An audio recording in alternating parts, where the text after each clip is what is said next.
Hello, Barendipitous here with another video for the board game shelf, and yes, Villainous is what we're going to talk about next. And this is not the only box of Villainous that we have. We have several more, so you're in for several videos in a row. Actually, let's see. I'd say we probably have. I can probably do it in about 3 videos, or actually, they're all standalone. It'll probably be more like 5. We have 5 boxes of Villainous of various sizes. So this is the first box of Villainous that my wife and I got. This is called The Worst Takes It All. If you're not familiar with Villainous, basically, if you couldn't tell, this is Disney Villainous. You're basically playing as Disney villains. My wife is a huge fan of, Disney villains because she's a bit of a closet goth, I suppose. Essentially, you are playing as, you're playing as these various Disney villains, and you are trying to complete a certain objective with them. And it's each Disney villain plays differently, but you're all playing at the same time, trying to foil each other's schemes. But the person who completes their scheme first wins. So let's look at Maleficent here. Start your turn with a curse in each location. Each villain will have a board that has various locations. So you can see here Forbidden Mountains, Briar Rose's Cottage, the Forest, and King Stephen's Castle, all stuff from Sleeping Beauty. And then we also have Maleficent's cards here as well. This is Maleficent's deck. All right. Really, really awesome art and designs, by the way. And she has various abilities and allies and things like that. And and then also each villain has what's called a fate deck.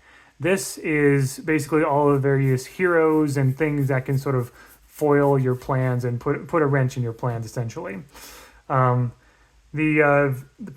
Villainous can be a little bit complex because of the fact that each villain plays differently, but you're all kind of working with the same system, and the way that it works is pretty straightforward. Villainous is easy to teach. The fundamentals of Villainous are easy to teach, but what's hard is getting used to what you need to do to succeed. Luckily, there are reference cards for each villain that kind of explain what the objectives are and what you need to do to win with each of them. So they're like little strategy guides, basically.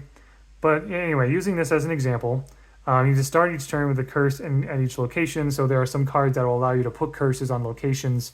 There are some fate cards that will possibly remove curses and things like that. You'll see in each location there are various symbols.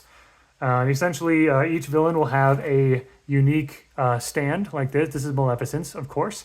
One of my favorite things about Villainous, by the way, is not just like the artwork and the presentation, but also these sort of miniatures. These standees are very artistically they're not. This is not a miniature of Maleficent. This is basically a standee. Or not a standee, but this is basically a game piece that represents Maleficent. And I think that's really cool, like an artistic sort of abstract expression of Maleficent. Anyway, so this indicates which location you're at, right? Whichever your location you're in, the symbols tell you what things you can do. You can do some or all of these things. So you can either get power tokens, which are these things in here. Power tokens, they're kind of like the currency you use to play cards. You can move here. You can move cards side to side. You can draw a card, or you can force someone. I think that's force someone to, or you can discard a card. Gosh, I can't quite remember. It's been a little while. The storm cloud symbol is fate, which means that you get to draw 2 fate cards from someone else's fate deck and choose one of them to play on them. Right, so if someone plays Fate and chooses you, Maleficent, they draw 2 of your Fate cards and choose one to play. A lot of Fate cards, especially like hero cards like this one, will actually cover up the top part of each location, which means that you can't do those 2 actions when you're there. So usually that means you'll want to get rid of those heroes as quick as you can. With various allies and items and things like that, you put those underneath on the bottom part of each location there. There's also like there's also symbols for like attacking and things like that, right?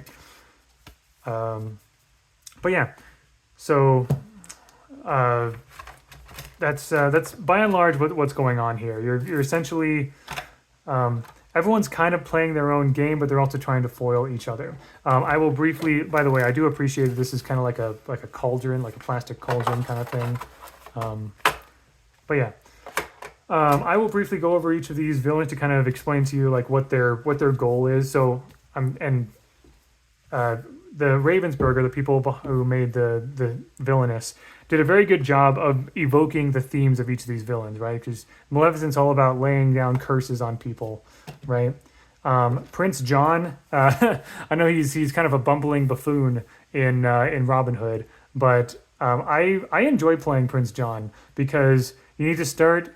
If you start your turn with at least 20 power tokens, then you win. You're basically trying to accumulate wealth, right?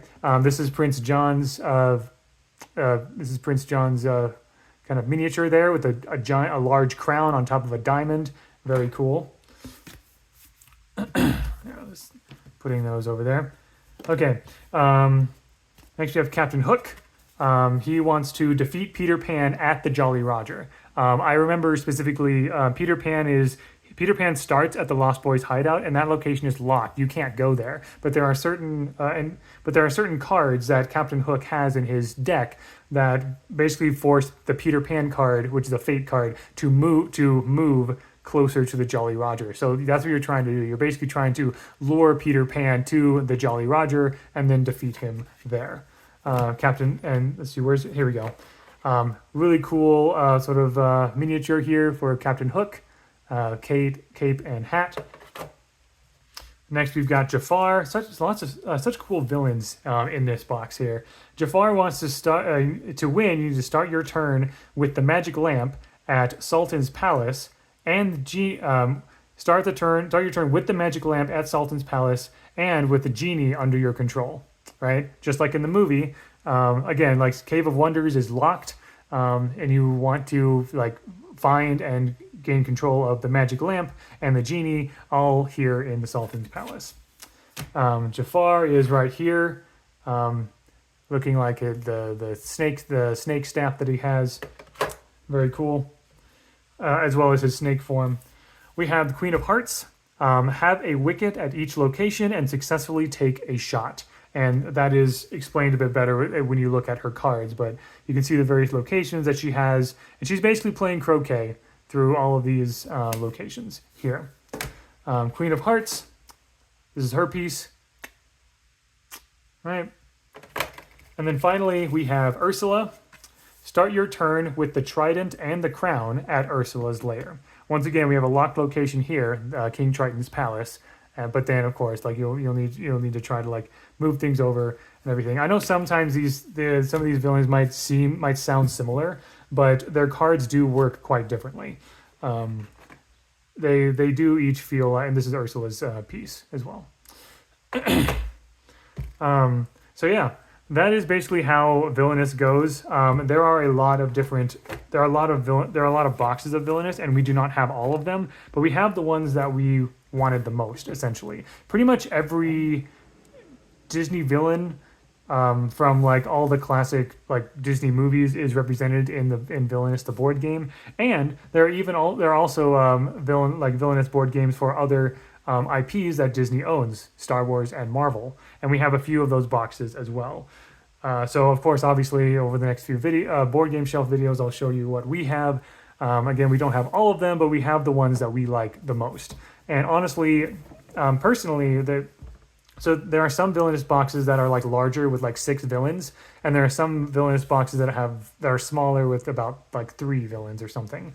Honestly, of the big boxes, this is probably my favorite one of the Disney villains. There's so many good ones, so many good iconic ones. Maleficent, Captain Hook, Prince John. I guess Prince John's not as iconic, but I do really like how he plays Jafar and so forth. So yeah, Villainous. It's a lot of fun, and I look forward to showing you the other Villainous characters that we have. So thank you very much for watching. Hope you enjoyed, and until next time, all the best.